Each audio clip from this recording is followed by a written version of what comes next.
Portugal make it one of Europe's vacation capitals. Here it's summertime and life is but a song. And this weekend, the tune is World Championship Motor Racing.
Celebrating its 10th year as world leader in motorsports coverage, presents Speed World. Sunny Estoril on the south coast of Portugal, where legend has it a local sailor set out and discovered the new world 10 years before Christopher Columbus. Today it's the home of the Estoril International Motor Racing Circuit, site of round 13 of the Formula One World Driving Championship. Hello again, everyone. I'm Bob Varsha, welcoming you to Portugal, where the battle for the '89 Formula One title has come down to the home stretch. Ayrton Senna against Alain Prost. A year ago here in Estoril, a schism was opened between the two teammates that has torn the McLaren-Honda Dream Team apart in 1989. Last year, Senna nearly drove Prost into the pit wall in his efforts to keep his teammate behind him. Afterwards, the Frenchman said he had never come so close to punching another driver, and that if Senna was willing to take such risks to win the championship, he was welcome to it. Well, Senna's going to have to consider such risks in Estoril this year because he trails his teammate by 20 points for the world title. With us once again to help analyze today's race, David Hobbs. And David, under the circumstances, you seem to favor Senna. Well, many an obstacle comes between a man and his world championship, and one of those obstacles is the system of scoring. You only get points from your 11 best results. Alain Prost has already scored in 11 races, so from now on, every time he scores points, he must drop some. Ayrton Senna, on the other hand, has had a number of DNFs, and he can go right to the end of the season and count every single point. And he's 20 behind, I know, but he's driving supremely well at the moment. Yesterday afternoon and Friday, he was absolutely magnificent in qualifying, being half a second quicker than anybody else. And I'm not sure that Prost, in fact, is going to finish second here today, because the Ferraris were also extremely strong in qualifying yesterday and in this morning's warm-up.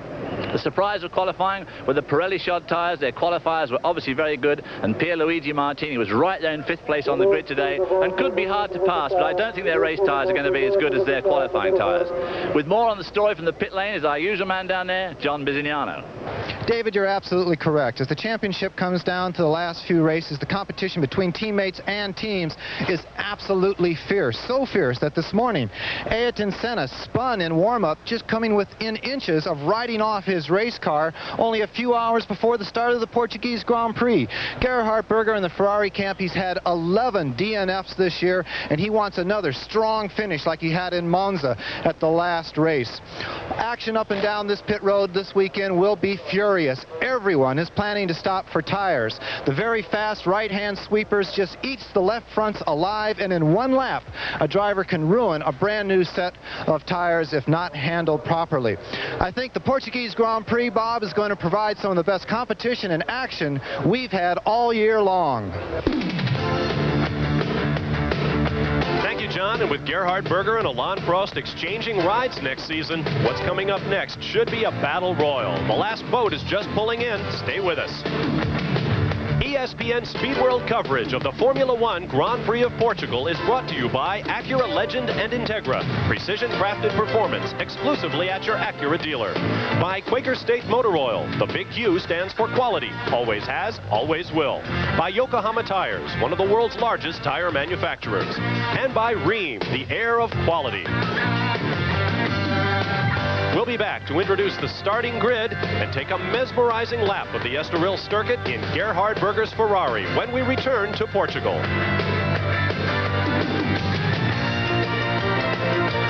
Welcome back to Portugal, where we're just moments away from the signal to fire engines for the Formula One Grand Prix of Portugal at the Estoril International Motor Racing Circuit. Give you a quick look at the weather. Quite warm, temperature in the 80s, quite low humidity, and a strong breeze blowing up the front straightaway. So it'll be behind the drivers as they make their way along that very fast and very bumpy front straight. Here's the way they'll line up for today's race. On the front row will be the present and future of Team McLaren, Ayrton Senna of Brazil, with his record extending 39th career pole, next to Austrian Gerhard Berger, who will be with Senna next year. Berger in the Ferrari, and you'll ride with him in a moment. Nigel Mansell of Ferrari will be inside row 2 next to his future teammate, Frenchman Alain Prost, in the second McLaren Honda. On row 3 will be the surprise of qualifying, Pierluigi Martini of Italy in the Minardi. Next to him, Riccardo Patrese of Italy in the brand new Williams Renault. Row 4 will be Alex Caffey of Italy in a Dallara, next to Belgian Terry Boutsen in the second new Renault. Row 5, Luis Sala of Spain in the second Minardi, next to Martin Brundle of Great Britain in a Brabham. 6 makes of cars and 7 different drivers. Countries, that is, in the top 10 drivers. Row 6 will be Stefano Mona of Italy in a Brabham, next to Stefan Johansson of Sweden for the Onyx team.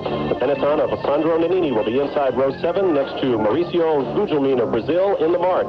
Roberto Moreno and Emanuele Pirro, a Brazilian and an Italian, in row 8. Row 9 will be Philippe Alliot of France in the Lola, next to the Tyrrell of Dr. Jonathan Palmer of Great Britain. Row 10 will be Andrea de Cesaris of Italy, next to Nelson Piquet of Brazil in the Lotus.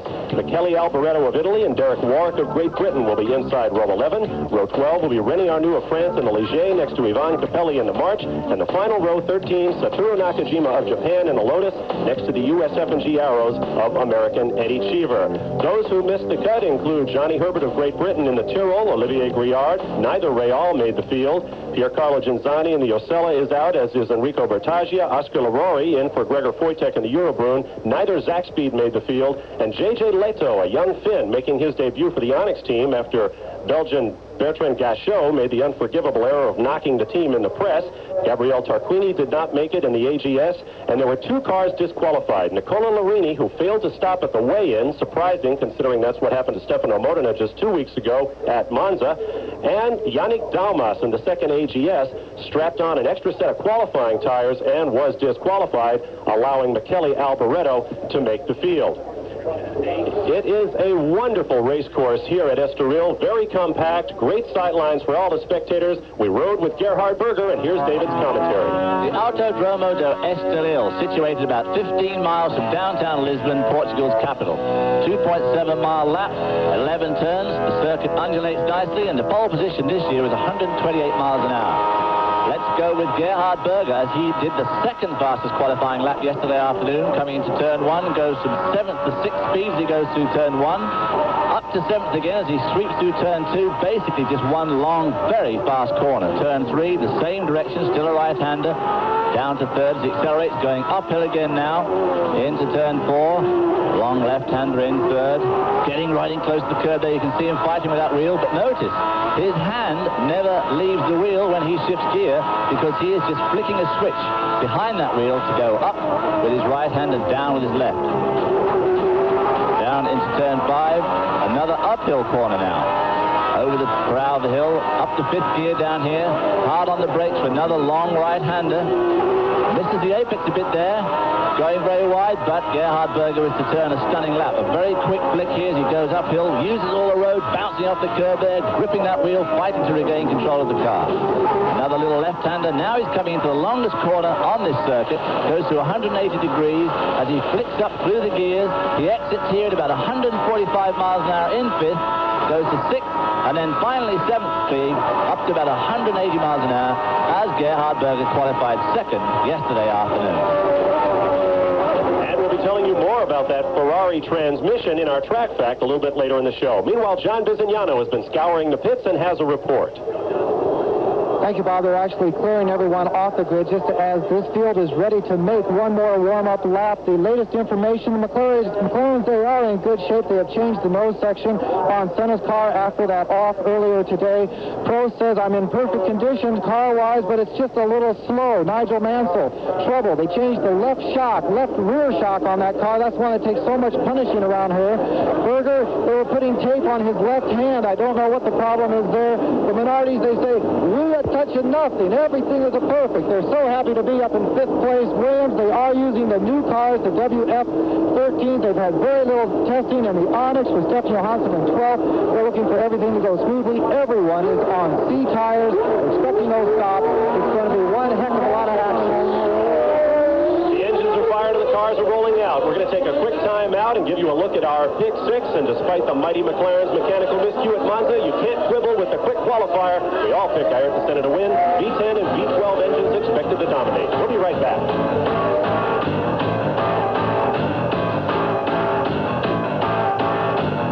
Preparing for the start of today's race. Our in-car cameras today will be carried by the Ferrari team, and we'll give you a look inside. You're aboard with Nigel Mansell. Now, we hope that the in-car camera jinx does not stay with us. It's been tough for the teams that have carried the camera this year, and of course, along with Nigel Mansell, we'll also be seeing the car of Gerhard Berger, and there you see him. A little bit difficult to tell their helmets apart, but as we watch Berger, keep in mind that he does not grip the steering wheel with his left hand as a result of his burns suffered at Imola earlier this year, and we'll be seeing a lot of that this year.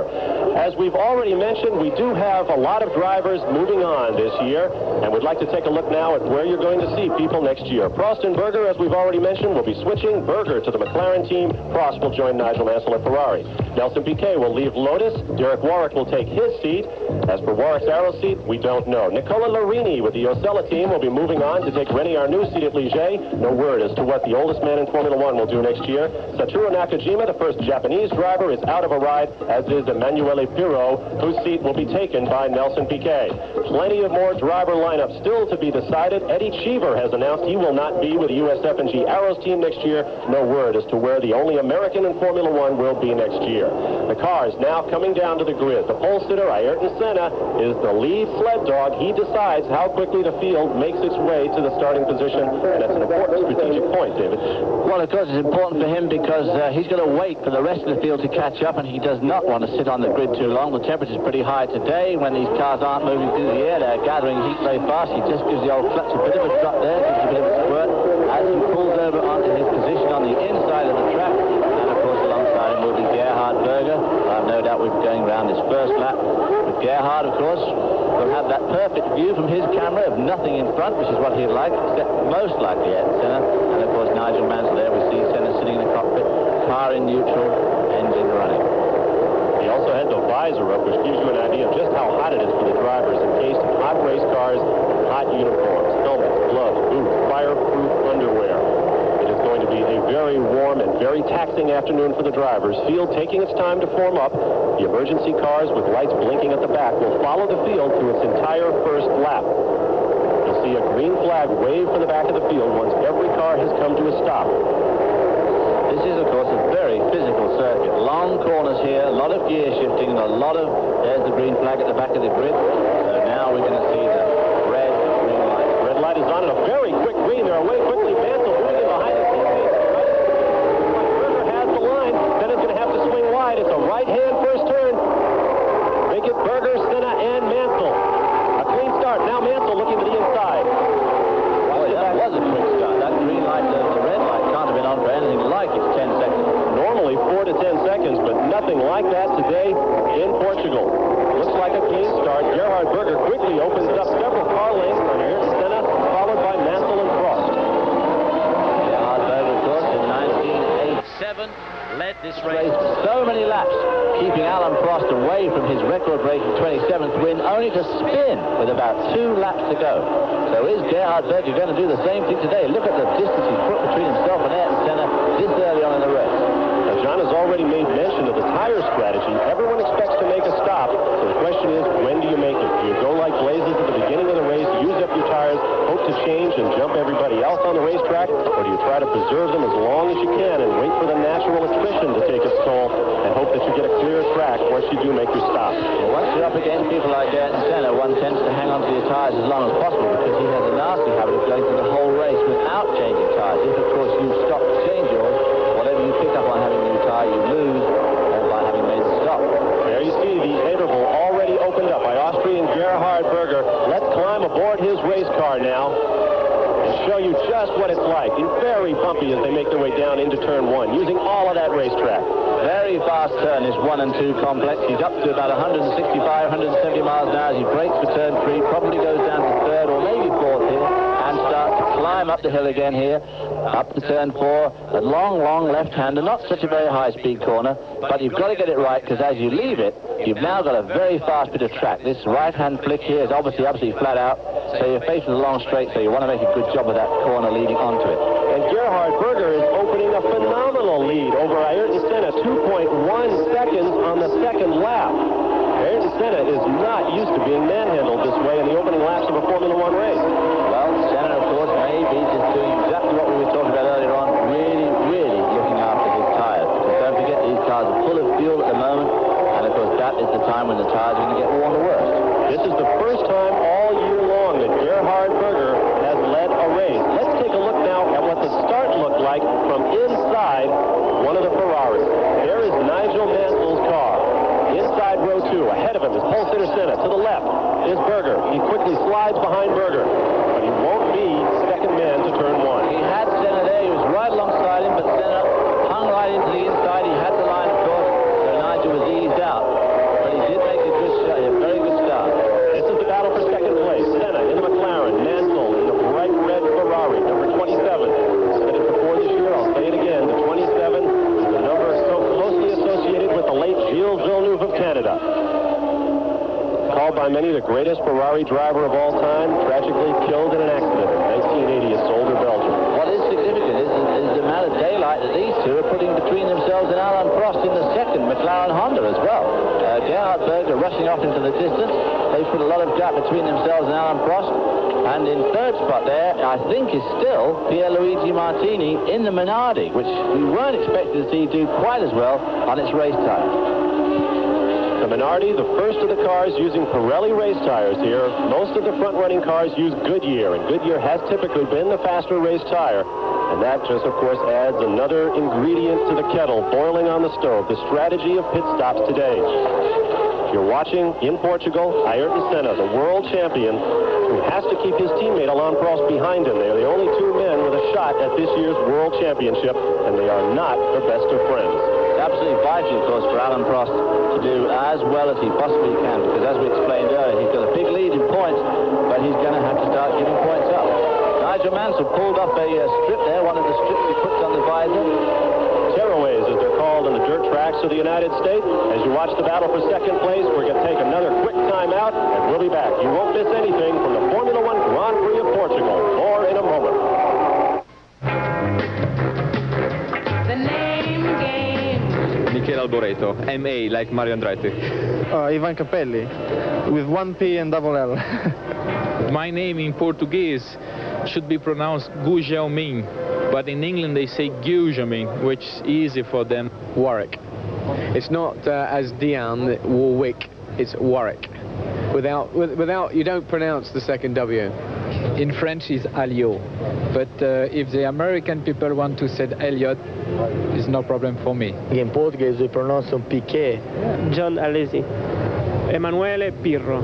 First of all, it's not Ayrton like all Americans or English people used to say. It's Ayrton. And so it's Ayrton Senna da Silva. When I was young, it was Pro. Yeah. And then when I started to go motor racing, it was Prost, because I think it was easier for them to pronounce that. And instead Prost, I have no problem. My correct pronunciation of my name is Christmas dinner. And that's a bit of an inside joke. Among Formula One fans, our pronunciation of the various foreign drivers has led to a bit of a furor here and there. And let the record show. It is Ayrton Senna da Silva. That is his full name. He adopted his mother's maiden name as his nom de race, or nom de pilote, if you will, back around 1980. Taking a look now at Ferrari's super team for next year, as we have a Ferrari 1-2 here in Portugal, but next year it will be Nigel Mansell who will be racing along with Alain Prost. And there you see their career statistics for starts, poles, victories, the top 6, and their 1989 performances thus far. It stacks up as certainly a super team, but after the events at Team McLaren over the past couple of years, David, I think we'd have to say they are difficult teams to put together. Well, it seems as if Alan Prost, too, is playing a little bit difficult these days. A lot of the people in the pits are losing some of, not the respect, but it's certainly the sympathy that they had with him, because the fact does remain that he just is not quite as quick as his teammate, and he's taken it very, very badly.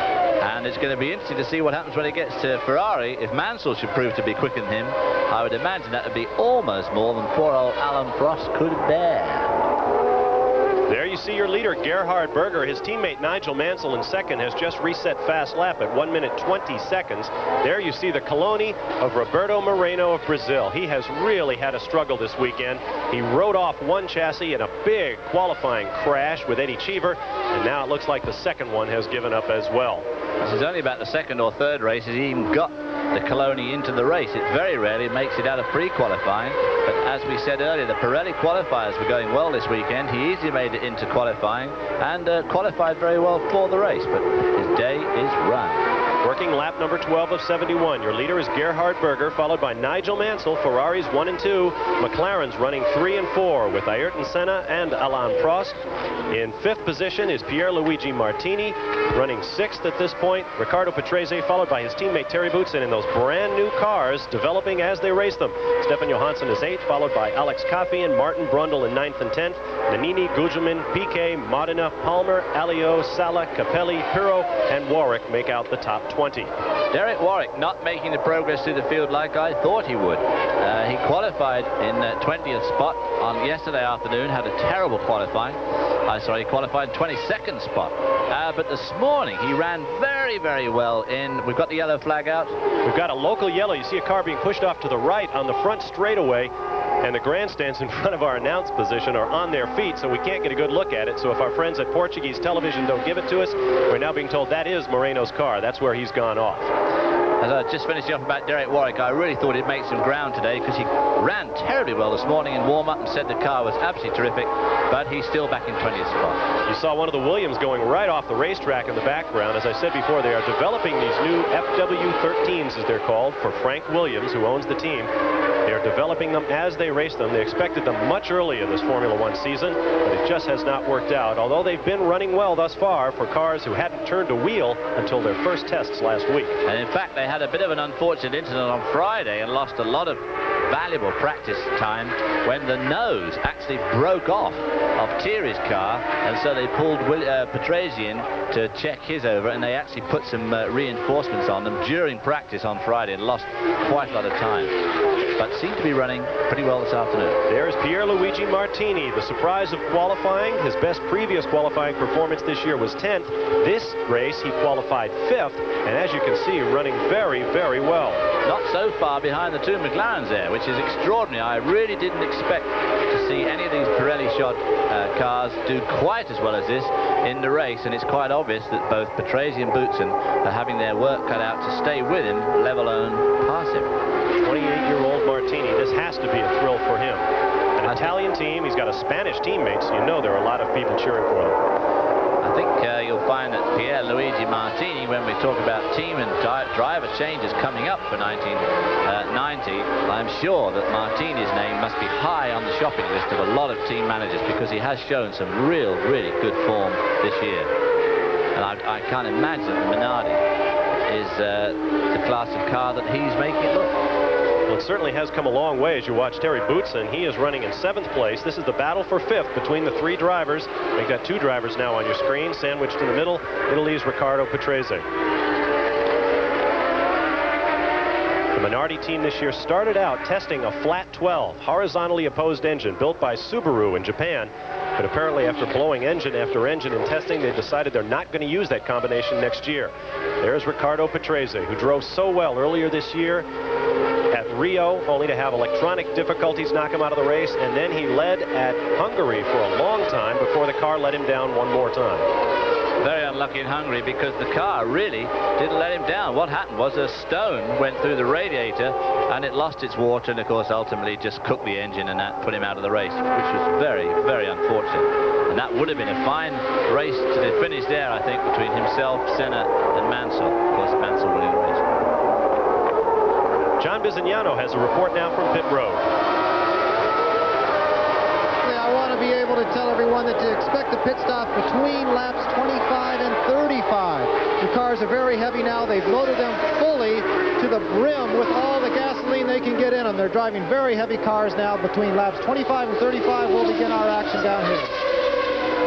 We'll watch for that. Meanwhile, the battle for fifth continues between Martini, Patrese, and Boutsen. The best finish thus far this year for Pierluigi Martini was a fifth at Silverstone in England. He holds that position here in the Grand Prix of Portugal. There are the Williams twins, Patrese with Boutsen behind. It certainly looks as if Patrese might actually just be fractionally holding Thierry Boutsen up at the moment. Thierry certainly hasn't done as well this year as I thought he would do, and I think a lot of other people thought that he would emerge as the clear team leader, but that has not been the case. Patrese has gone as fast or faster than Thierry on a number of occasions, and Thierry was pretty lucky really to win the Canadian race when Patrese had led it for a long, long time, and the only thing that slowed him up was his under tray became loose. So he has had more than his fair share of bad luck, which has not been driver induced. I mean, you can't stop things like stones going through your radiator as opposed to the other guys. We're working lap number 16. There you see Pierluigi Martini, and you got a glimpse of the interval from Alain Prost running in fourth position back to this man, Martini. Interesting. It'll be interesting to see what happens in John's part of the racetrack, i.e. the pits, with Pierluigi, because nobody has much idea of what these Pirelli tyre potential is in terms of longevity. Is he going to be able to keep, if he can keep this pace up for the whole race without stopping, he could be in very good shape. Recall, that's how Gerhard Berger won his first Formula One Grand Prix in Mexico, by riding, I believe they were Pirelli tires in his Benetton day, and going the entire distance on a very abrasive track without a pit stop and pulling off a major, major upset. Well, Nigel Mansell is in fact slowly pulling in Gerhard Berger. He's down to 5.9 seconds, and he was over 7 seconds behind. So Mansell gradually winding his teammate in and gradually leaving Ayrton Senna behind. Your leader is Berger, followed by Mansell, Senna, Prost, and Martini, Patrese, Boutsen, Johansson, Caffey, and Brundle. Will return to the Grand Prix of Portugal.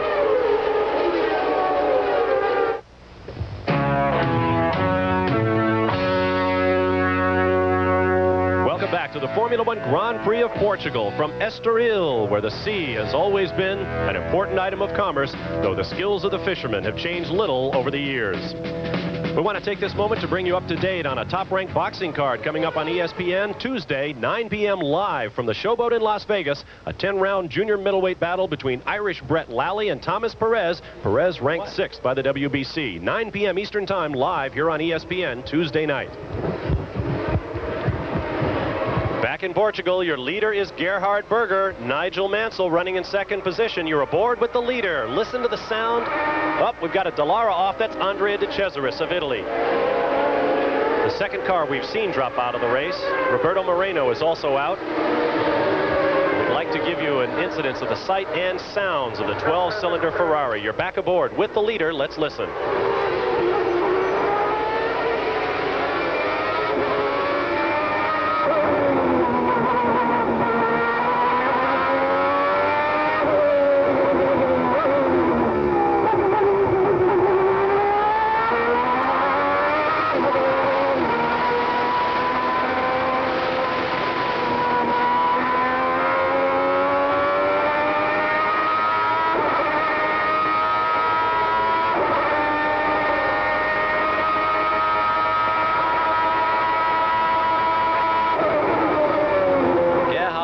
Now being pressed very closely by his teammate Nigel Mansell's only 4 seconds behind, and Berger is approaching a big clutch of slower traffic, and Mansell has just got around his problem, which was, there you see them right absolutely blocking the track, all racing furiously amongst themselves, not looking for anybody to come up to lap them, and probably wouldn't be worried too much if they could see him.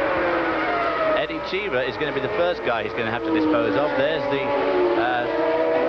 Lola Lamborghini, one of the Lola Lamborghinis. Hard to tell with the sun shining on these cars.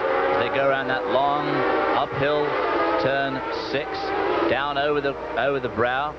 gets inside Cheever. That'll be He'll be glad about that. So he's got somebody between himself and Nigel. You bring up a good point, David, and that is that the drivers probably don't look much past the car immediately behind them to see a guy overtaking at great speed. And they're getting if they're getting a blue flag, they obviously think it's for the guy in front of them. They don't know that they're the one that it's for. Ooh, it looks like he took an inside line there. That's Palio. He's going to be jolly careful what he does. This is the long parabolic right-hand turn. They'll get onto the front straightaway right here, and he'll have an opportunity to pick up some. And right behind him is Nigel Mansell, who is really closed in traffic. There's Piro in the green Benetton in front here. Right behind him, Palio in the Lola Lamborghini. Eddie Cheever. Now Eddie Cheever. You saw Mansell take out Eddie Cheever. So now the Ferraris are nose to tail in traffic. Now you're going to see a gut check. Hero. He's letting Berger through, but of course, Mansell's right behind with him. Now only, that's Alboreto up ahead in the Lola. Well, he'll be a sick man. This time last year, he was driving one of those red Ferraris. Now he's been relegated to the Lola Lamborghini and has a lot of trouble in even getting through the pre-qualifying. Mansell having a go at Berger, his teammate. But Berger will take the line. Looks like Alboreto will give it up. I hope he sees Mansell, and apparently he does. Remember, Alboreto got into this field by the skin of his teeth. He was the fifth man in pre-qualifying, which admits the fastest 4 up to the regular qualifying sessions. And only because Yannick Dalmas was disqualified for illegal qualifying tires did Alboreto get into the main qualifying session and then into the race. Here's the view from Nigel Mansell's Ferrari looking ahead at his teammate, running first and second. Now we'll see the pass. Nigel Mansell's caught him up so handily that he's almost bound to be able to put him away. The battle of the two 12-cylinder Ferraris with their electronically operated semi-automatic transmissions. You'll learn more about a little bit later in the show in our track fact. And behind them you saw Ayrton Senna and the Marlboro McLaren coming into view. Traffic becoming the great equalizer here in Estoril, Portugal. If you're just joining us, Gerhard Berger of Austria in the Ferrari took the lead and ran away from this field, but his teammate Nigel Mansell has come around Ayrton Senna and moved right up to his teammate's gearbox. Nigel Mansell, incredibly popular in Italy. The Italians really feel he's one of the family, and they have taken him right to their heart, and he has become an immensely popular and loved man in Italy with his prowess behind the wheel, and they just think that the sun shines out of him, and they really will be looking to him to put Berger away, because Berger's leaving the family, going to drive for the opposition. So from now on, as far as they're concerned, he's out. And of course we saw such an incredible display of emotion for Alan Prost just 2 weeks ago when he won at Monza. Even though he was in a McLaren, everybody there realized that he was going to come and join the family. Right now it's an intra-family squabble, Berger against Mansell, and there is some sadness in the Ferrari family this weekend. On Wednesday, former Ferrari driver Richie Ginther of the United States passed away of a heart attack. Our sympathies go out to his family. Ginther drove for Ferrari, for BRM, and in fact gave Honda its first Formula One victory in Mexico. In 1965, so just 24 years ago, that Honda first saw the checkered flag in Grand Prix racing in the hands of Richie Ginther, who, as you say, sadly passed away this week.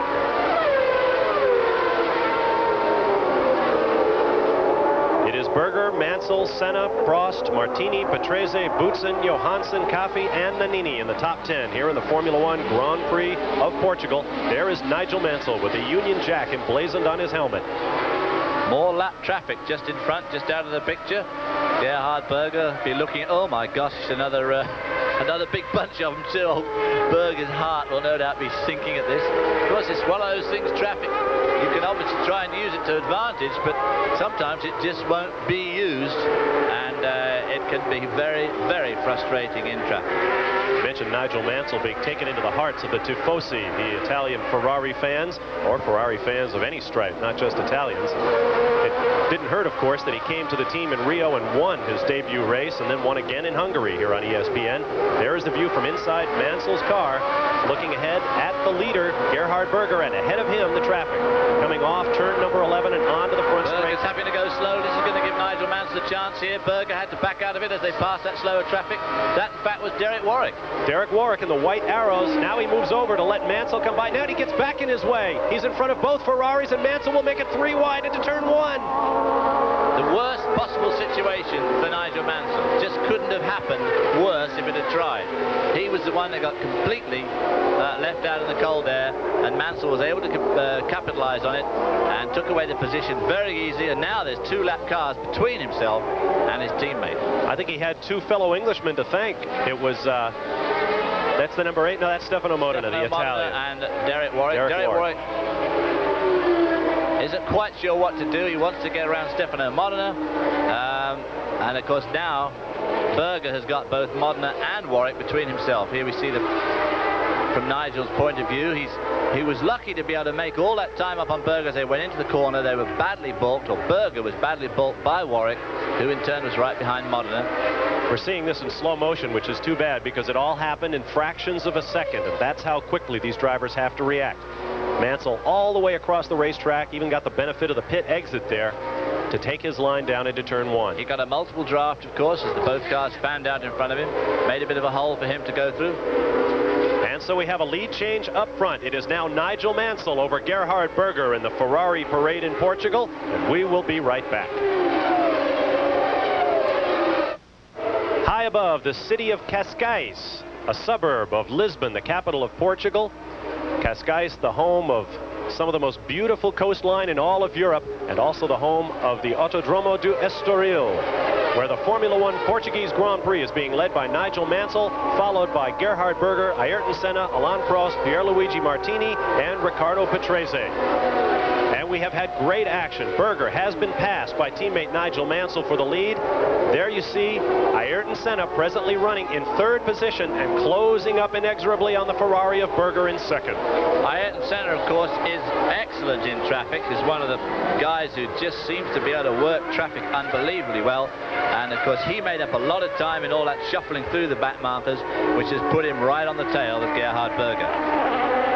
There you see Senna, who said before this race, there is still plenty of time for me to overtake my teammate Alain Prost for the championship. 4 races remain, including this one in Portugal. A maximum of 36 points available to Ayrton Senna. If he wins them all, it will give him a total of 87 points, and he keeps all those points. As David mentioned at the top of the show, his teammate Alain Prost must drop bad finishes, although they are points finishes, in order to add better finishes.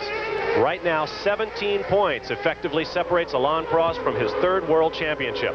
17 points either collected by Prost or forfeited by this man Ayrton Senna by not finishing in the top 3. A march to the left of your picture making a pit stop. Looks like Guzman, but of course, for instance, the way the scenario sets at the moment, if Alain Prost comes 5th and picks up 2 points, he in fact gets no points. Whereas if Ayrton Senna comes 3rd and gets his 4 points, that gives him 4 points, which would reduce the gap between himself and Prost to only 16. So everything works for Senna, and it works against Alain Prost, the way the system works. Satoru Nakajima, the Yellow Lotus, being put away there by Senna, closing in on Berger for 2nd place. Meanwhile, we've got Emanuele Pirro in the Benetton pits, and John Bizignano is waiting for him. Pirro coming down the pit lane, perfect stop into his place. This driver has not had that much experience with pit stops. Of course, the Ford engine is running very smoothly here, and the tires look fine. I took a great look at the left front. He's almost stalling it, but Emanuele Pirro, as I said, not having that much experience with this sort of stopping, made a very clean stop, and someone right after him. Emanuele Pirro could have been hit from behind there. Meanwhile, the battle on the racetrack is between Gerhard Berger and Ayrton Senna for 2nd place behind Nigel Mansell. Well, they're not far behind Nigel. They're 1.1 second behind Nigel. Just some people just running on the track. That seems a bit of a foolish place to do it on the exit of that very fast corner. In fact, it's a car off there. One of the arrows, it looks like, off at the back of your picture. So attrition beginning to take its toll. Moreno is out. One of the arrows appears to be out. One of the Brabhams in front of Senna there. That looks like Martin Brundle. Meanwhile, we've got Alain Prost stopping. Here's John. Alain Prost in the pits. The perfect McLaren boys trying to go very quickly. A little trouble with the right rear, a little trouble with the left rear. The car is back down, and Alain Prost is out back on the Portuguese Grand Prix. First stop, Mr. Prost. 2nd stop coming up very shortly. That's the first stop among the contending cars. Alain Prost, who lights him up on the way back out onto the racetrack. After 26 laps, he may have to make another one if his tires go away, David. Well, that's true. He might have to, but he's used up the bulk of his fuel. The race is about a third gone. He's used up a fair amount of that weight, and he should be okay at lap 26, but could be just a bit early too. But it may be that he wasn't very happy with his first set of tires. You know, these tires do change a lot. I mean, they all look the same, they all same numbers, but they definitely have different characteristics, and he just may have not been terribly happy with that first set anyway. You're watching Gerhard Berger in second place, and the drivers, keep in mind, can also change their car's handling. They have 2 Goodyear compounds available to them, to the McLaren boys, a harder one and a softer one, and they can change the way their car works simply by changing the tires. There is Nigel Mansell, your leader, and you saw the interval back to second place. Looks like maybe a second and a half at this point. Yep, 1.8 seconds goes back to back to Berger, who in turn is just over a second in front of Senna. And Martini, of course, now moves up to 4th with the pit stop of Prost. And Martini going incredibly well on those Pirelli tires in that Minardi. Very underfunded team, of course, compared to the cars in front of him. I mean, just minuscule budgets. Compared to the efforts of the McLarens and the Ferraris of the world, nobody will mention numbers, but you have to think on the order of $20 million a season. Of course, Honda rumored to be spending $50 million on their engines for the McLaren team. Well, when you think that someone like McLaren is having 45 guests of the Shell Oil Company at Spain next week, they've got somebody like 50 Marlboro people here this week, and they buy them all those paddock club tickets at $600 each. They probably spend almost as much on their guests as someone like Minardi has for the whole year. That's the high end here in Portugal. You could get a kid into this weekend's race for about $10. If you wanted to go whole hog on a grandstand seat, it would cost you about $100. There is first and second, Ferrari and Ferrari, Mansell and Berger. Berger must be pretty irritated at the way he lost that lead, but it was just one of those things in racing. You're faced with an almost blocked track with a bunch of 4 cars all racing amongst themselves, and it's hard for them to see you coming. Of course, it's hard for them to just disappear off the track. I mean, there's nowhere for them to physically go. And it just caught Berger at the wrong time, going through that last long corner, slowed him up, came onto the straight just a few miles an hour off the pace, and enabled Nigel to pounce. And when the road really got blocked, he was right there. Well, we speculated about what a victory would mean to the McLaren team, giving them an easy 80. At this point, they're looking at a 1-2 possibility of a Ferrari victory, which would give them 97. The all-time record holder in Formula One, the Ferrari, the only team that has been in every Formula One race since 1951, with the exception, I think, of one race that they neglected to show up at for political reasons. Of course, McLaren have done unbelievably well. I mean, they didn't start racing until 1966 to get their 79 wins, whereas Ferrari, of course, started way back in 1950 to get their 96 wins. Back aboard with Gerhard Berger. Goes down past the commentary box here, the pits, main grandstand. A lot of people have turned out for this race today. I don't know what the crowd number is, but it's a lot. We're going to take another time out, but first we'll give you a look at career driver wins. Prost the leader with a record 39, leader among all Formula One drivers. Nelson Piquet next with 20, followed by Senna's 19 in a much shorter career than either of his rivals for the top spot. Your leader is Nigel Mansell, Gerhard Berger second, followed by Senna, Martini, Patrese, and Boutsen. Johansson, Prost, Nannini, and Caffey fill out the top 10.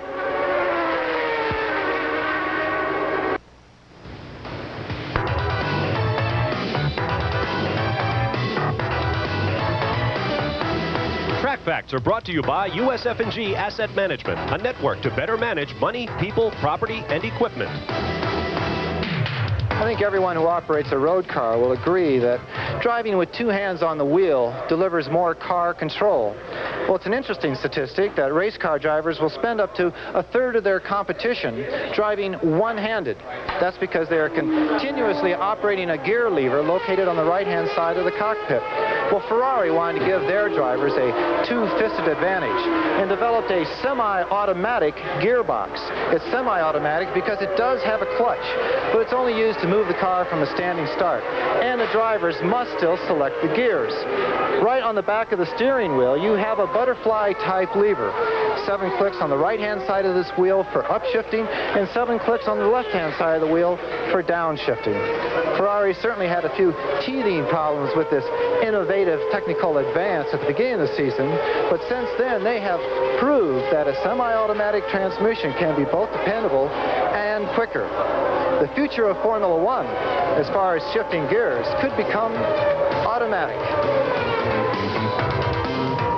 And as you can see, it does leave the right hand or left hand free for other uses. At that point, that was Gerhard Berger gesturing at Alain Prost, who balked Berger's first qualifying lap. He went out on the same tires the next lap and set outside pole. There you see Nigel Mansell of Ferrari leading the race. Alain Prost in his McLaren has just reset fast lap with 31 laps complete. 120.195 seconds. And now Mansell has reset it. We've got another fast lap from Nigel Mansell, and we have action all the way around the racetrack here at the Grand Prix of Portugal. Let's go down to the pit lane right now, and John Bizignano once again. Emmanuel Pirro is being pushed away from his second pit stop in this Portuguese Grand Prix. They're going in the garage. He came in complaining of handling problems. They checked over all the suspension, but they thought it was unsafe to let him go out immediately. Emmanuel Pirro now being pushed into the garage. Yeah, we learned from our Goodyear sources that Pirro was using the soft B compound tires, which may explain his early pit stop. He now joins Roberto Moreno and Andrea De Cesaris on the sideline. There we see Nigel Mansell coming out of the pit straight. Alain Prost has reset the fastest lap of the race at a 119.9. And Ayrton Senna still stalking. There's one of the, that's Gujamin, I think, it looks like his helmet. In the Leighton House pit, stall the engine. Let me correct myself. The B compound Goodyears are the harder tire. The softer ones are the C compound, and those are the tires that are on all of the leading cars. Mansell, Berger, Senna, Patrese, Boutsen, Prost, all using the softer compound here on the very adhesive Estoril circuit. And of course, the one guy who's not using the C compound is Pierluigi Martini, running in a good, strong fourth position, who's running on Pirellis. And we don't know much about their compounds, and of course we don't know whether he's going to have to stop and change his tires. It's interesting that Alain Prost has set the fastest lap of the race on his new tires, but he is a long way behind the leaders, and in fact he's now dropped behind Stefan Johansson. And I think the people in the Onyx pit must be absolutely delighted that Stefan is going so well today. You're watching as Ayrton Senna in the red and white Marlboro McLaren closes up on the Ferrari of Gerhard Berger. I'm still not sure about Gerhard Berger's hands. As John said at the beginning, he said they're putting tape on his left hand. I think his left hand is still suffering from the effects, from the actual burns he received in Imola. And it looks like we've got a Ferrari pit stop. Berger going It is Berger pitting. And that will hoist Ayrton Senna up into second position. Here comes Berger onto pit road. Let's see how Ferrari handles his pit stop. Ferrari has been known for the fastest pit stops in Formula One, and it's one of their fastest I've ever seen with Berger out of here, and I think under 5 or 6 seconds. We get it at 6.8 seconds, John, and that was truly a Formula One stop. What the heck, when you have 14 guys out there, 3 on each wheel, you can accomplish miraculous things. You can do some incredible stops, and of course, the $64,000 question now is, will Nigel Mansell and Ayrton Senna stop for tires? Because if they don't, I don't think Prost and Berger can ever catch them up again. And if they do, Pierluigi Martini might get a sniff at the lead in this race. Gerhard Berger may have just paid the price of those first absolutely dynamic laps. Probably went just a hair too fast, too soon. Tires were coolish. The track was warm. Height of the sun of the day. Car was fully loaded, and he did go very quick to start with, but he may have just knocked the edge off his tires. And Senna, who was very conservative to start with, and Nigel, who was not quite so conservative. Nope, Senna's going in. Ayrton Senna will come in as you watch the view out the front of Nigel Mansell's Ferrari. We'll try to pick up the action in the pits as Senna makes his stop. Here he comes. Ron Dennis with the stop sign. Almost looks as if they weren't quite ready for it. Ron Dennis is the team owner at McLaren. Must have been making some last-minute adjustments, and now they've got a problem. 11, 12, 13 seconds in, and that is not a good pit stop by Formula One standards. And that, of course, is just one of the risks of doing this stopping. Would you have been better on the B compound and got a bit slower for every single lap, and or do you risk having a messed up pit stop, which can lose you the race? Down in the infield portion, going downhill is Nigel Mansell. Sharp downhill right-hander here, working the second half of the race course. And as you can tell, really winding out that Ferrari. You can just hear that engine revs to over 13,000 in race trim. And boy, when you're on the onboard camera, it sounds like it. It's almost like a comic sound effect from some comic film. You expect the whole thing to just absolutely explode. And right off the racetrack, Nigel Mansell with the biggest lead he's enjoyed all day, and he is still going after it. Well, now he may be trying to consolidate it. There may be a bit of psychological advantage there.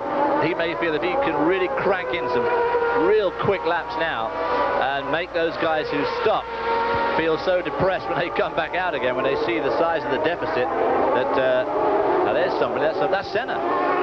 That's it. No, it isn't. There's Alex Caffey. Alex Caffey. Got to look at the red and yellow on that helmet. Thought for a moment it might be Ayrton Senna, but Alex Caffey, the young Italian, has parked his Dallara. Meanwhile, Terry Boutsen in the Williams has been in and out. Boutsen was running in 9th position and fading on his soft Goodyears, so he has made the decision to make the stop. Now there's Gerhard Berger, done the fastest lap, also on his new set of tires. Of course, this has been a fairly impressive track for Gerhard Berger. He had his first ever pole position here, led that race in '87 for such a long time before the constant pressure and worrying from Alain Prost made him spin away his lead. And that victory for Alain Prost was his 28th, breaking the career victory mark that he shared with Jackie Stewart. And in just 2 more years, having waited so long to catch up with and break Jackie's record, of course, since then he's gone on, and now he's 12 races in front with 39 wins. Nigel Mansell, each time we think he might be pulling in, but he does not. Meanwhile, Gerhard Berger has knocked fast lap under 1 minute 20 seconds. So the new tires being put to use by the young Austrian. There you see the Dallara parked, and one of the Lotus in the background there, the yellow car also off. Now, Nigel Mansell now enjoying a 24-second lead over Pierluigi Martini, who in fact is just 0.8 of a second in front of Riccardo Patrese, who has yet to stop the tires. And then we have the men who've stopped. Gerhard Berger's 4th, Senna's 5th, Johansson's 6th, and Alain Prost is still back in 7th position. Sandro Nannini with the Benetton is in 8th, followed by Terry Boutsen and Dr. Jonathan Palmer working his way up in the Tyrrell. Behind Palmer, it is Brundle, Nakajima, Alio, Sala, Warwick, Gugelmin, Alboreto, Arnoux, Modena, and Nelson Piquet was shown in 20th position, but that was his Lotus parked in the gravel trap. So 19 cars remain in the race of the original 26, 10 of them on the lead lap. There is Nigel Mansell. That's not a set of numbers you very often see, 27-23. You certainly don't see Pierluigi Martini running in 2nd spot very often. And as Nigel Mansell passes up a pit stop one more time, we'll go away for a short commercial break, and we'll return. It is Mansell, Martini, Patrese, Berger, Senna, and Prost in the point-scoring positions.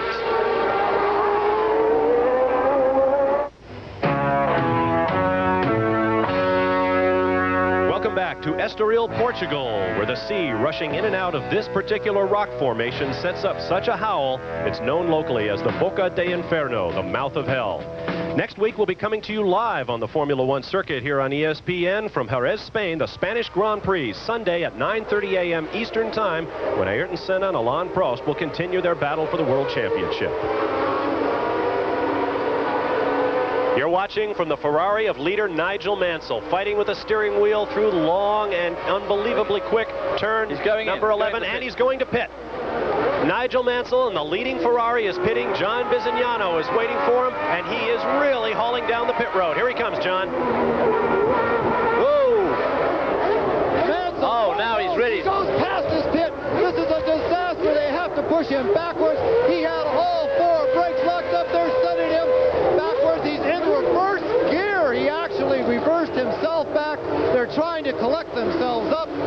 everything back in working order. 4 tires on. Nigel Mansell sliding sideways down the pit lane. And off he goes on a new set of C's. I bet he's happy to be out of this pit. Well, that is called brain fade. I told you he was coming in quickly. He looked, I mean, he was changing up at about 10,000 RPM in the pit lane. And he just nearly mowed his own pit crew down, let alone there. Anyway, here we now see, oh, somebody, is that one of the arrows? Whatever it is, I don't think so. With the sun glinting, it's impossible to tell. It's a 3-wheeler now. Looked like it was possibly car number 9, Derek Warwick in the Arrows, yes.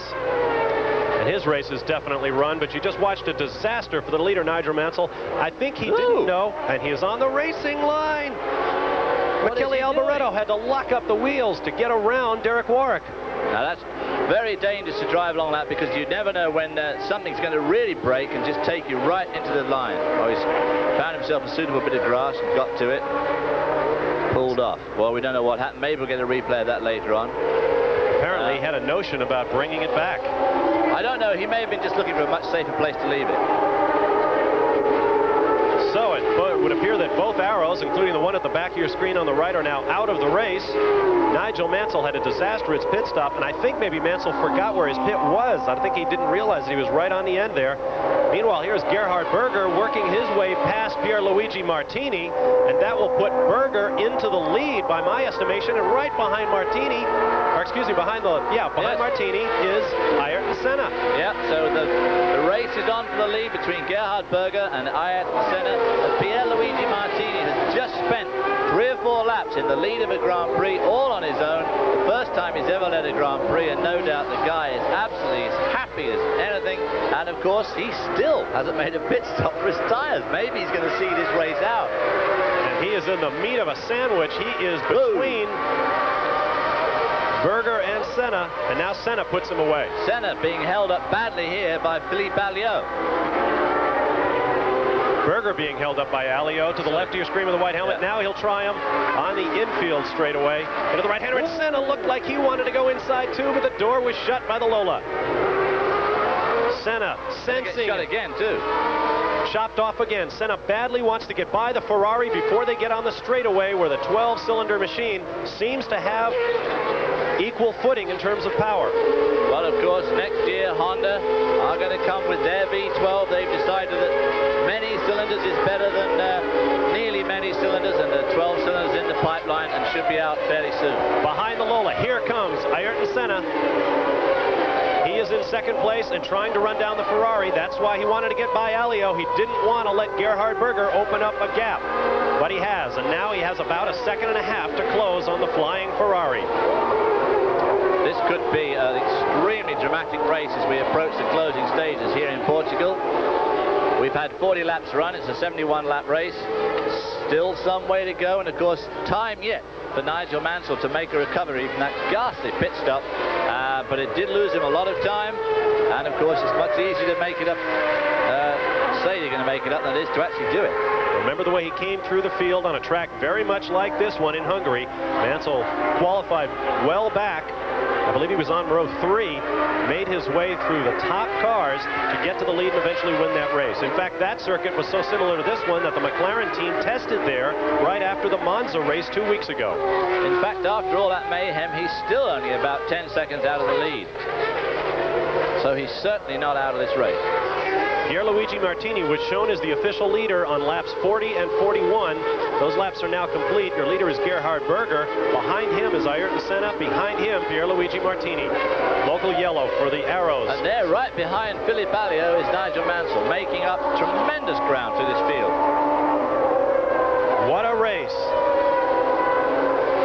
Gerhard Berger took the lead at the start from pole sitter Ayrton Senna, held it for a way before being passed by his teammate Nigel Mansell. Mansell, with a 25-second lead, came in for his tire stop, overshot his pit, and lost all of that gap plus an extra 10 seconds. He is now trying to make his way up in fourth. So it is Berger, Senna, Martini, Mansell, Prost, Johansson, Nannini, Patrese, Boutsen, and Palmer. Your top 10 in the Grand Prix of Portugal. We're going away for a quick break. We will be right back.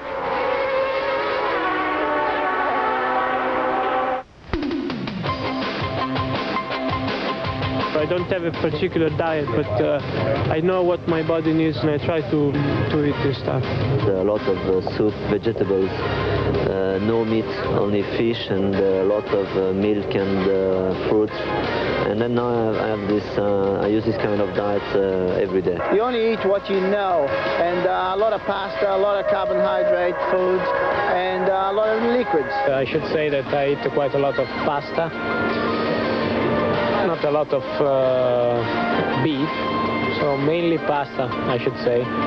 Good food, avoid red meat, and lots of vegetables and fish and white meat, you know. I just don't really eat stuff really like McDonald's and fatty stuff. And if you have a question you'd like to ask a Formula One driver, send it to Post Office Box 309, Crestwood, Kentucky 40014.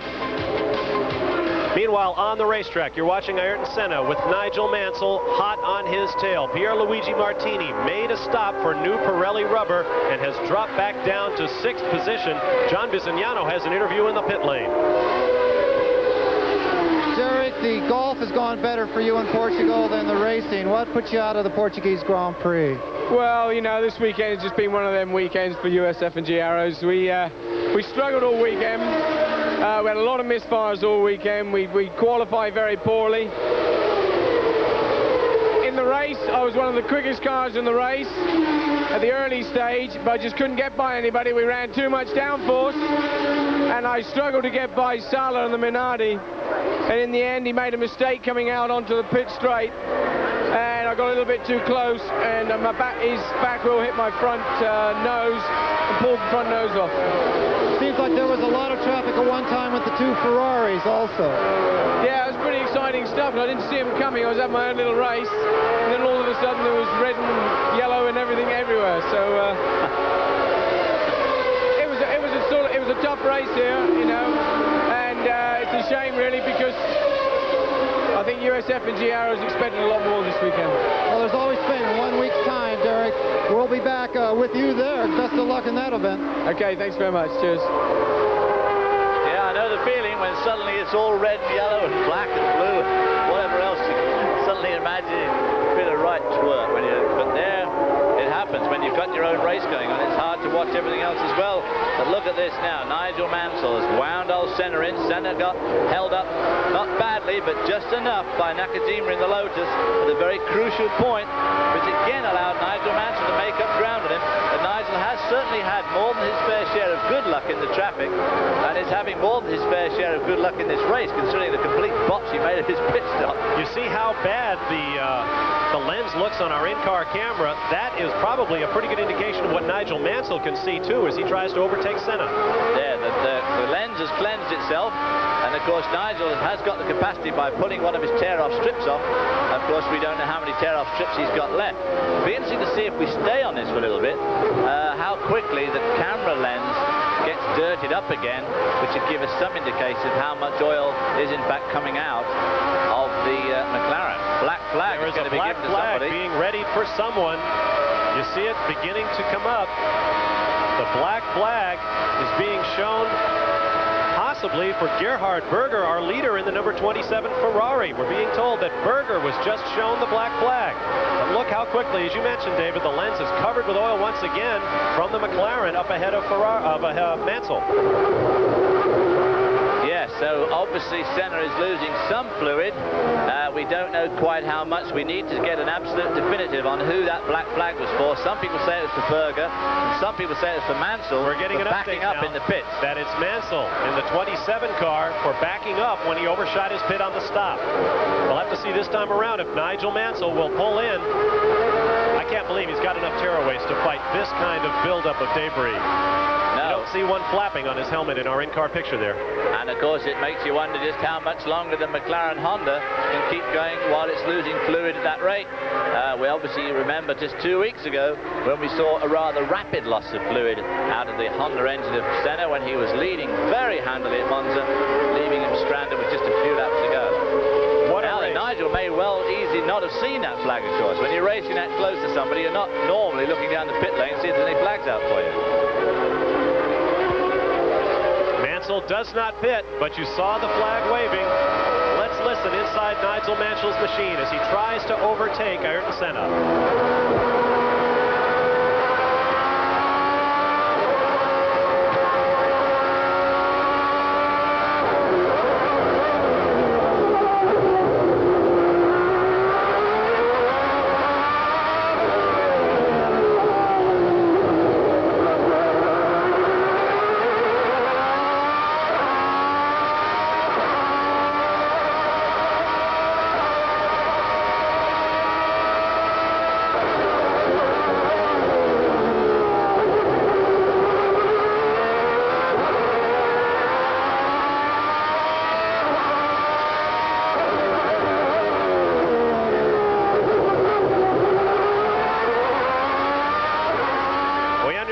There is confirmation that the black flag is being shown for Nigel Mansell, who you are riding with.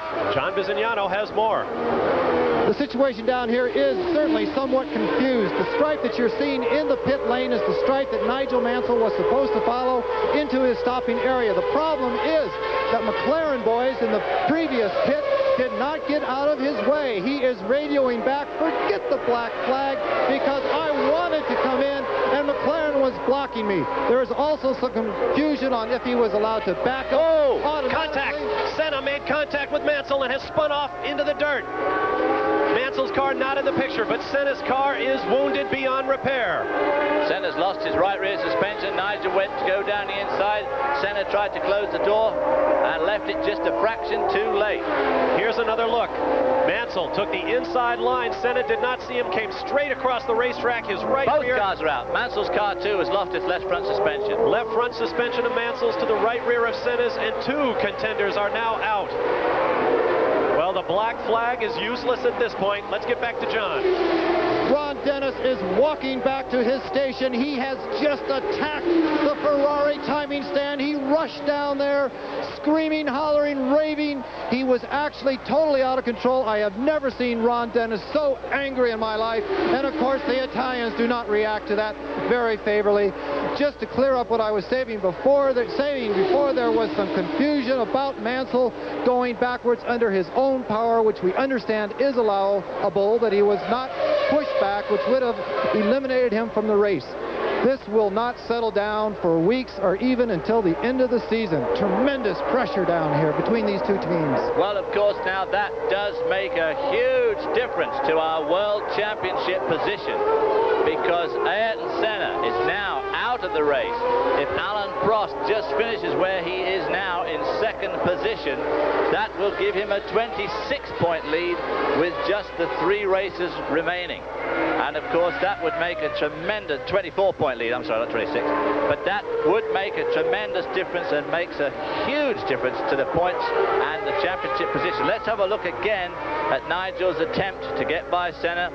It's sort of one of those things, but Nigel really, in fact, Senna really was still in front. Senna was a good half a car length in front, and in theory, the guy who's in front, it's his corner, and it's up to the one who's trying to get by to get out of it. Well, there are theories that go by the wayside when you're running wheel to wheel with another man. And remember that Senna and Mansell have had contact in the past. I mean, Mansell will say it was his corner, he was there first, and on looking at replays, it's going to be very, very difficult to place the blame very squarely on anybody. Senna just left it a fraction too late to shut the door. There is your leader, Gerhard Berger. In second place now is Alain Prost, and I think John hit it right on the head. This is a quandary that is not going to die down for a long time. Should Mansell have obeyed the black flag and come in? Mansell said, no, I wasn't meaning to overshoot my pit, and nobody pushed me back. Here's a replay of what Mansell did. Too fast, went around his pit. Now watch what he does. He says he had to go around the McLaren boys, and now he is in reverse. He is saying, in essence, I was not pushed back. I drove back to my pit, so I should not have been black flagged. But then again, well, I must say, the McLaren, it didn't look as if the McLaren pit was blocking his pit. It looked to me like he arrived there just too fast. There is Ayrton Senna, who will now score no points in the Portuguese Grand Prix. Getting a round of applause as he goes back to his pit. A very dejected man, because now he knows that the pressure is on him and the McLaren team unbelievably. I said before, as we watch Berger make his way around on the lead, 17 points, either won by Prost or missed by Senna, would clinch the third world championship for Prost. As a result of dropping out of this race, even if he wins the remaining 3 Grands Prix of 1989, the maximum number of points Ayrton Senna can score this year is 78. Prost already has 71. He is running second, which would earn him 6 in this race, drop a 5th place finish worth 2 points. He gains effectively 4, and he will lead Senna 75 to 51, 3 points away from clinching that third world title. After that great moment of drama, we'll take a break. Wow, we won't let you miss a thing. We'll be back to Portugal.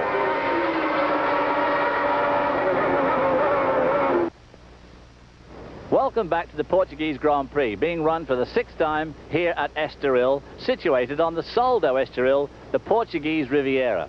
It's a wonderful part of the world, this. Just come with me for a few moments as we go beyond the gates. You're looking at the Capa da Roca, mainland Europe's extreme westernmost point, and it's extremely windy out here, giving rise to its local Portuguese name of Guincho, which means scream. The Targa suspension bridge at 3,300 feet, the longest in Europe, crossing the Lisbon estuary. Downtown Lisbon, a very, very ancient city, supposed to go back to 5000 BC, but as we know it today, going back to the 1300s. A great many statues. In the course of its history, it's had some pretty bad disasters here.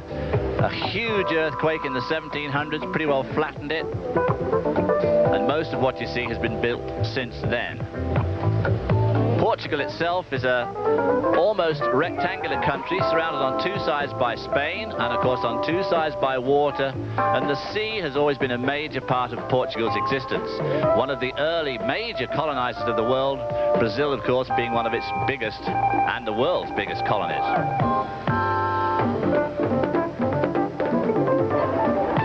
John Bizignano is standing by in the pits now with a theory about what might have happened to Nigel Mansell. John? Well, Bob, it certainly is a theory, but there is something that's happened down here. The fact that Portugal changed time last night, and if you follow my shadow, it leads right to the flag stand. The sun would have been directly behind that flag stand when they were showing Nigel Mansell the black flag, and from his level, he would have been looking directly into the sun.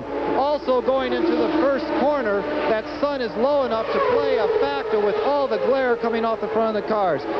Hubsy, what do you think of the low sun in a situation like that? Well, there's no doubt about it, the low sun is very distracting, but as we see here, the McLaren people do not seem to be incredibly in his way. I think he just arrived too fast, mistook the line that leads into his pit. Quite honestly, I think he thought this one was it, and of course it's not. That's the next pit's line, and I think he just made a mistake. As far as not seeing the black flag, probably he was very concentrating on the guy in front of him, Ayrton Senna, but he also must have seen it because he had radioed back. From your last report, you told us he had radioed back and said, forget the black flag, it was all their fault and I'm going to keep going. So I think he'd seen it all right. But in addition to hard words, I would imagine there may be a fine levied at Nigel for ignoring the black flag as long as he did. I would imagine the stewards are going to be very busy after this race. If they're consistent, they have fined people this weekend $5,000 for failing to stop for a weight check and disqualified them from the race. With the gravity of that situation, I think they could be finding about $100,000. You're watching the second place car of Alain Prost. 9 points awarded for victory, 6 for second, 4 for third, 3 for fourth, 2 for fifth, and 1 for sixth. Right now he stands to pick up 6 second place points, minus the 2 that he will drop to accept the better finish in his 11 allowable point scoring finishes for the championship. And that will give him 75 as things presently stand. Teammate Ayrton Senna is out. If you're just joining us, Senna collided with Nigel Mansell after a long black flag incident when Mansell was called in after backing up in his pit, missing his pit on his stop. but it was all made moot when Mansell and Senna collided in turn 1, taking them both out of the race in second and third. It is now Gerhard Berger, followed by Alain Prost, watched here. Stefan Johansson in the surprising Onyx. Riccardo Patrese in the Williams is fourth, followed by his teammate Terry Boutsen in fifth. Sandro Nannini in the final point-scoring position, sixth for Benetton, followed by Pierluigi Martini going backwards now in his Minardi. Dr. Jonathan Palmer is eighth. Ninth is Satoru Nakajima. 10th, Martin Brundle in the Brabham. Martini in seventh place, the final car on the lead lap. As action continues here in Portugal, we're going to take another short break and we'll return to the Estoril Motor Racing Circuit after this.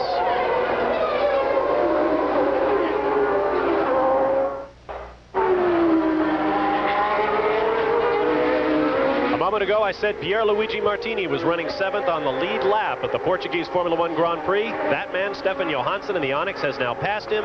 Martini is a lap down. 6 cars remain on the lead lap. Stefan Johansson going incredibly well. I very nearly put him in my pick 6 because he ran so well this morning in warm-up.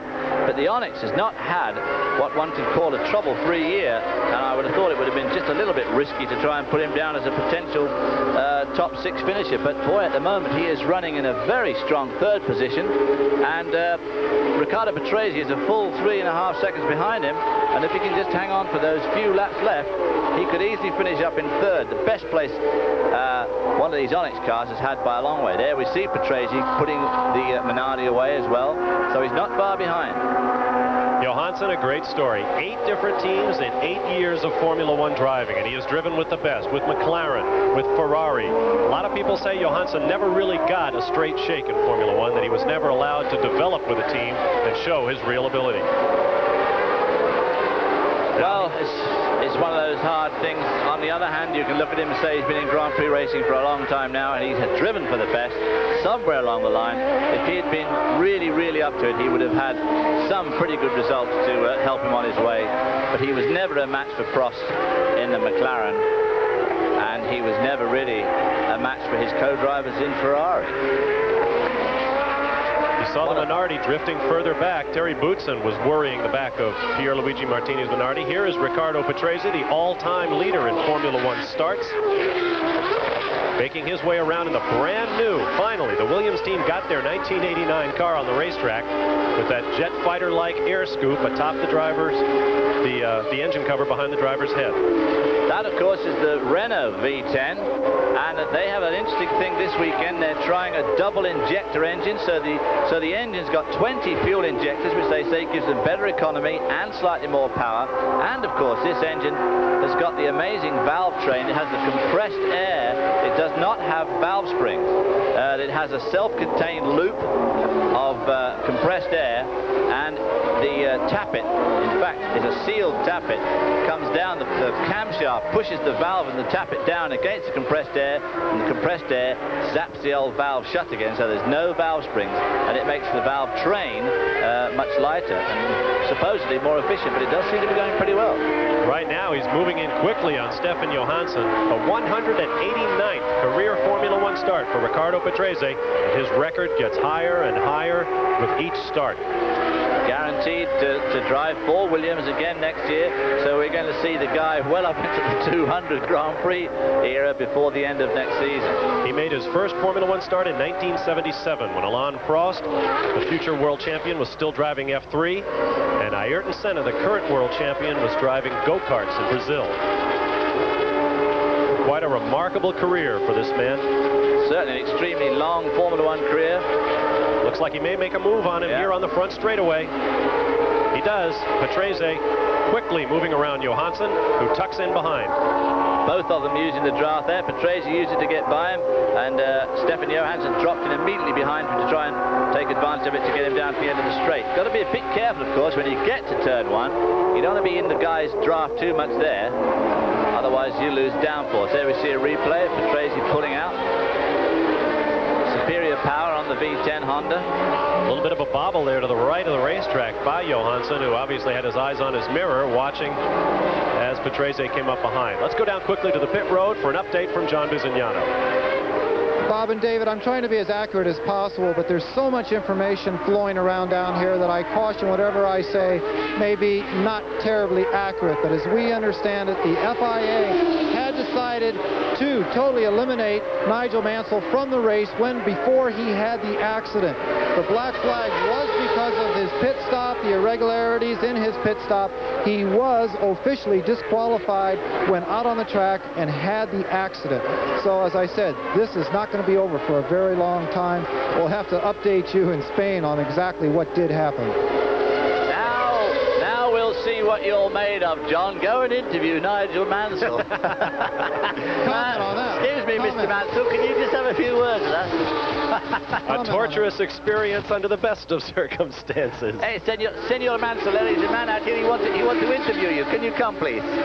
Hobbsy, I hate to tell you, I did try to interview both Ayrton Senna and Nigel Mansell. They were not only surrounded by security police, but they actually had the army around both of them. I don't know if they were trying to keep them apart or trying to keep every press man down here away from them. I tried, fellas. There's going to be a lot written and said about that incident, and of course, from Ayrton Senna's point of view, you have to feel doubly sorrow, because really, to feel that you were eliminated by a guy who shouldn't even be in the race is very, very depressing, especially when you're coming to the point here where the guy's going to win the World Championship. Now here's a guy whose number we've sort of ignored during all of the drama. Gerhard Berger is leading this race. Remember, he's got a string of 11 straight non-finishes that he broke 2 weeks ago in Monza when he finished third, and now he stands a chance to win this race. One other point about the Army being around Senna and Mansell, they may be there to keep them apart. Back in 1987 at Spa, Mansell and Senna came together. Mansell, in his days with the Williams team, attacked Senna in the pit lane, took a swing at him. There you can see from that picture quality, the sun now becoming very low as they run in a westerly direction on this course. Now they've got the sun behind them and have a much better view, much better light, but it is tricky. Now you're driving into the sun, and of course right down the main straight here is one of the areas where it's most glaring going into turn 1. As John mentioned, we have gone on daylight savings time here in Portugal. We did so in the wee hours of Sunday morning. So it is much later in the day than it might appear back home. And I did the right thing. They told me the clocks went back at 2 o'clock, so I set the alarm at 2 o'clock and got up and put it back. Is that what you're supposed to do? You can do that as much as you like. Okay. We're looking at a replay right now of Nigel Mansell's error. You see the Ferrari guys having to jump. I agree with you, David. I don't think the McLaren boys were in his way. I think he just came in too hot, forgot exactly where his pit was. His view may have been a little bit blocked by McLaren.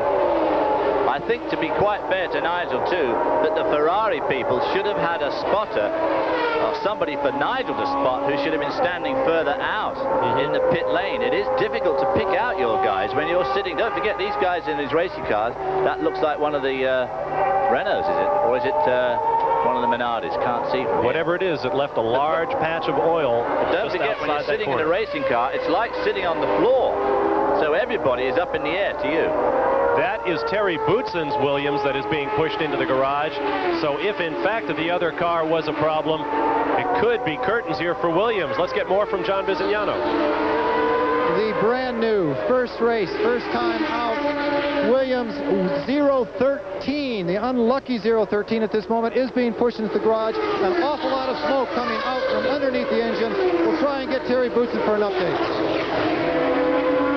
And that drastically reduces the number of cars still in the event. Unofficially, I count 11 cars of the 26 that started still in the race. They are being led by Gerhard Berger of Ferrari. We have about 8 laps remaining in the Formula One Grand Prix of Portugal.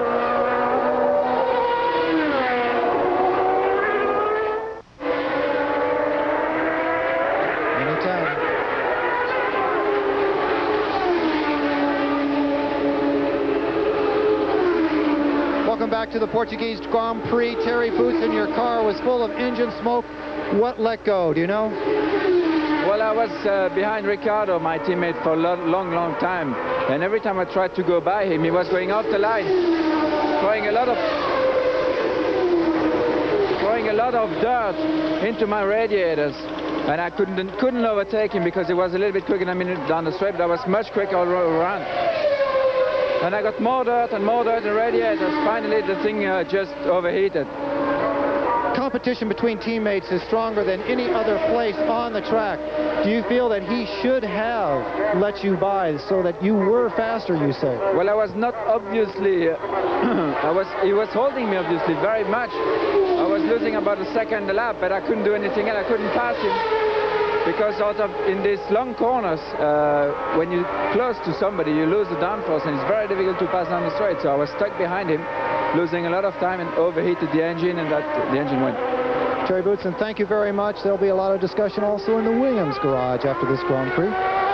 Well, it's going to be a while before they can discuss, because there was Ricardo Patrese's Williams being pushed off at the far reaches of the course, and he's going to have to walk on back and answer to Terry Boutsen. It's going to be quite a discussive Sunday night, isn't it, here in old Estoril? I think I'll go to the bar after this to get away from all this flak that's going to be flying around. It'll be empty for a while, I guess. But Terry Boutsen there has a tremendously strong point. It's lost on most lay viewers of racing. When you're racing out there, it looks terribly easy, and everybody thinks that racing cars are just like street cars, and you just go a little bit faster, whereas in fact it's absolutely totally different.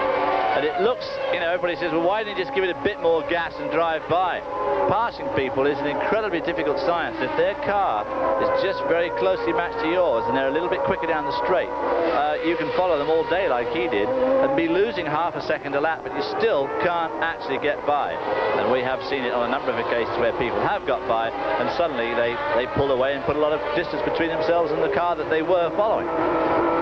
Keep in mind that when the pedal is down in Formula One racing, it is down all the way. These guys are not feathering these They don't throttles. hold back at any stage, precisely. The only time is... Here we see Nigel Mansell coming into the pits again. The key moment in the race, Nigel Mansell coming in too hot, says he was blocked from his pit by the red and white McLaren mechanics, overshot the pit. Now you see a couple of hands laid on the car, but no pushing. He put it back in reverse and backed off. Good discipline on the part of the Ferrari team. And because of that, because he backed up under his own power, Mansell ignored a black flag for that backup. He ignored the black flag. FIA decided that they would disqualify him from the race, but not before Mansell came together with Ayrton Senna, locked in a battle with his teammate right there, Alain Prost, for the World Championship. Mansell and Senna both out of the race. Gerhard Berger of Ferrari leads, followed by Prost, Stefan Johansson in the Onyx, and Sandro Nannini, who has worked his way up in the Benetton with V8 Ford power. Boy, he has worked his way up. Sandro Nannini qualified absolutely horribly this weekend. Right down in 19th spot. Where was old Nannini? He was in 13th spot, I'm sorry. And so he's hung right in there and pulled himself right up behind Stefan Johansson, also with Ford power.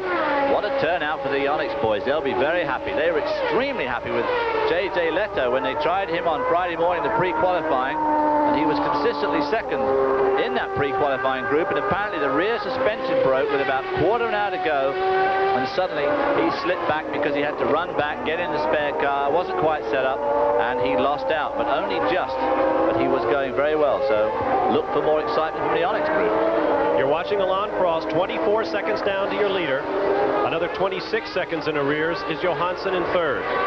Another 23 seconds to Nannini, 11 seconds to Martini, 18 seconds to Palmer in the sixth and final points-paying position. So the entire field quite spread out at this point.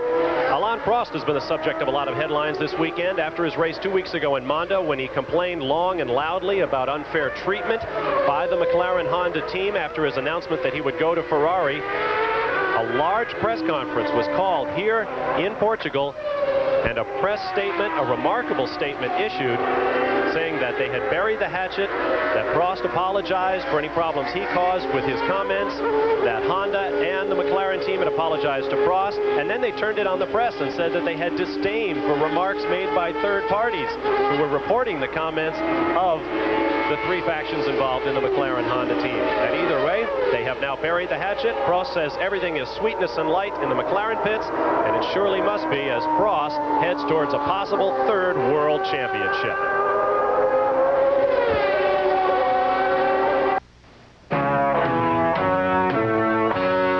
Welcome back to Estoril, Portugal, where not far from the Atlantic coast is the Grand Prix circuit of Estoril, site of the Formula One Grand Prix of Portugal. Next week here on ESPN, all your racing will be coming to you live. Following our live coverage of the Spanish Grand Prix, it'll be the Holly Farms 400. Bob Jenkins, Ned Jarrett, and Benny Parsons will be there as Dale Earnhardt continues his march to the Winston Cup Championship, 1 p.m. Eastern Time, live. The only man doing marching right now is this man, Gerhard Berger, who has not seen the lead in a Formula One race in over a year. Right now, he not only has the lead, he has a 26-second gap over second place Alain Prost. Third, Stefan Johansson. Fourth, Sandro Nannini. Pierluigi Martini now back up into fifth, followed by Dr. Jonathan Palmer of Great Britain in sixth. Well, Gerhard Berger is well known for his coming on strong towards the end of the season. This would be his fifth victory in 80 starts if he was to win here. And you remember 2 years ago he absolutely dominated in Japan and Australia when he wasn't really expected to, and after nearly dominating this race, but as we've said earlier, being passed by Alain Prost in the closing stages to take his 27th or 28th and record lead in Grand Prix racing. Gerhard Berger spun away a good lead then, but with only 2 or 3 laps left he should be able to hang on to the end. But with his luck this year, he's no doubt got all his fingers crossed in that car. 3 laps remaining. Across the start-finish stripe goes Gerhard Berger in a dream ride for Ferrari.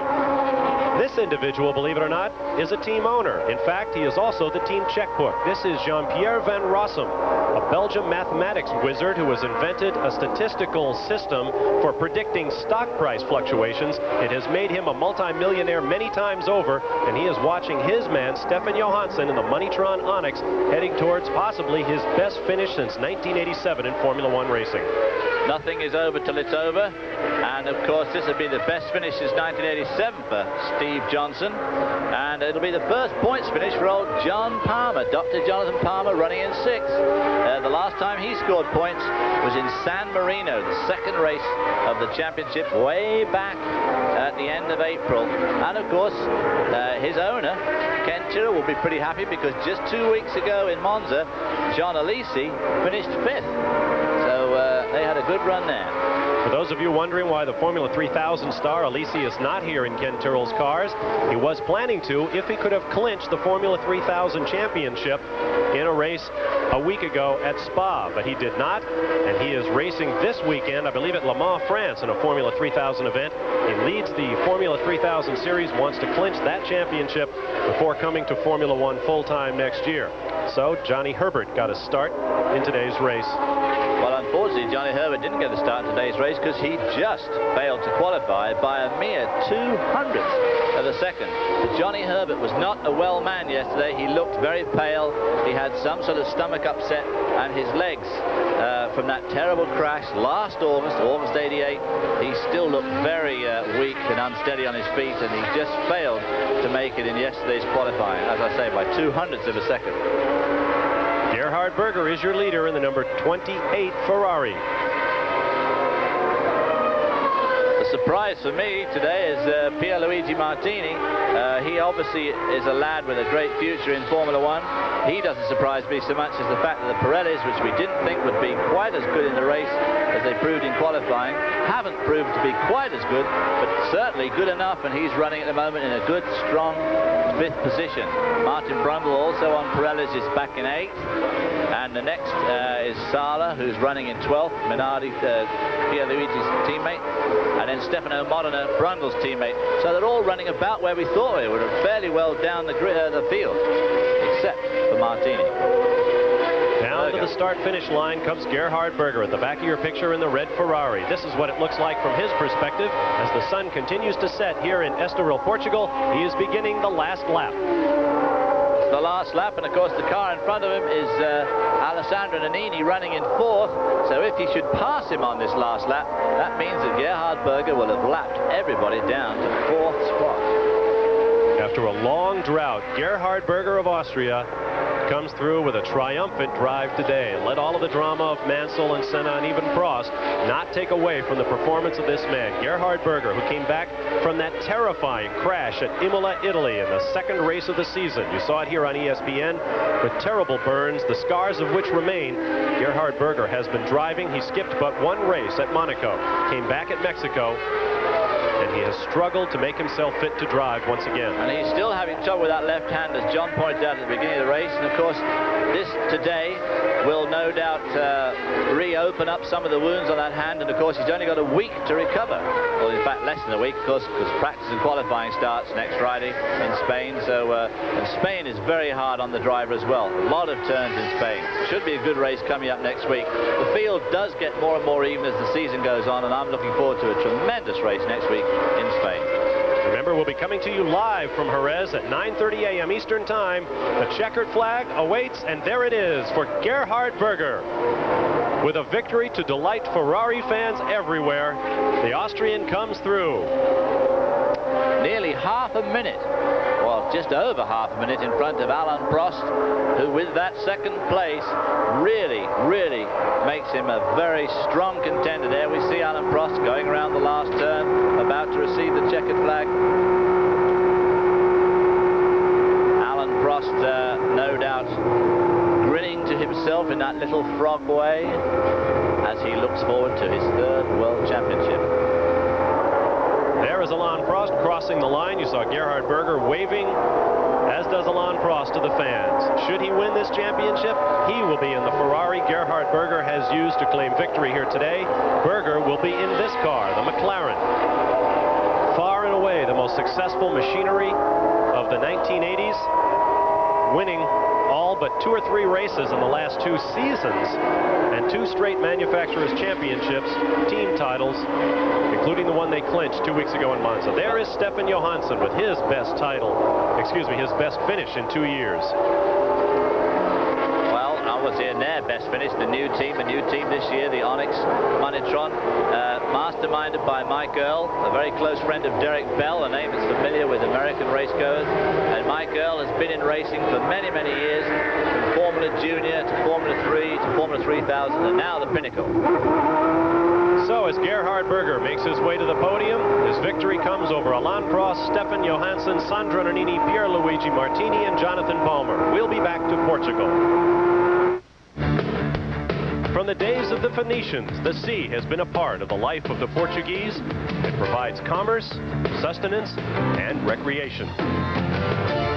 ESPN Speed World coverage of the Formula One Grand Prix of Portugal has been brought to you by Mobil 1 Synthetic Motor Oil. Mobil 1, isn't your car worth the extra protection? By Volkswagen, cars at an honest value for over 40 years. By First Brands Corporation, makers of STP Son of a Gun Protectant. And by Budweiser, Beechwood aged for that clean, crisp taste. This Bud's for you. Well, Gerhard Berger is the official winner of the Portuguese Grand Prix, but certainly the events people are going to remember involve 2 drivers who did not finish. Nigel Mansell of Ferrari ignored the black flag and moments later collided with McLaren's title contender Ayrton Senna. John Bizignano is standing by now with McLaren director Creighton Brown. Creighton Brown, a bit of a mess down here in the Portuguese pits. What do you think went wrong, and how do you feel about what happened to your driver out on the track? I'm not sure that I really want to comment, John, because I think what happened was not very good today. If you want my own personal view, which is not necessarily the team's viewpoint, I speak as Creighton Brown alone, I think it was a pretty irresponsible myself that a driver could be out on the track for 3 laps with a black flag and not come in and not be advised by his team. That's all I'd like to say. We both saw the Ferrari come in for his pit stop. He was going extremely fast, and we understand that they're claiming that you all were in the way. What do you feel about that? I saw it on television, John. I don't accept that at all. Creighton Brown, and certainly one of the best gentlemen of Formula One, and showing that gentleman form here. As I said, we'll let you know the truth in Spain, hopefully. In Indeed we will, John. Here are your final results. Gerhard Berger with a fine victory over Alain Prost, closing in on that third World Championship. Stefan Johansson with a great third-place finish for Onyx, followed by Sandro Nannini, Pierluigi Martini, and Dr. Jonathan Palmer in the Tyrrell, filling out the points-paying top 6. Now, we had another development following the checkered flag, and John has more on that. Actually, Bob, you say that Gerhard Berger is the official winner here. Wait a minute. We understand that the FIA stewards may have a protest against him due to the fact that he took off his helmet on his cool-off lap. That is definitely against the rules, and there have been drivers excluded recently from results recently in England for doing that exact same thing. We'll let you know what happens. The controversy goes on. Indeed it does, John. Watch your headlines. We'll let you know something from Spain certainly next week, where we'll be coming to you live at 9:30.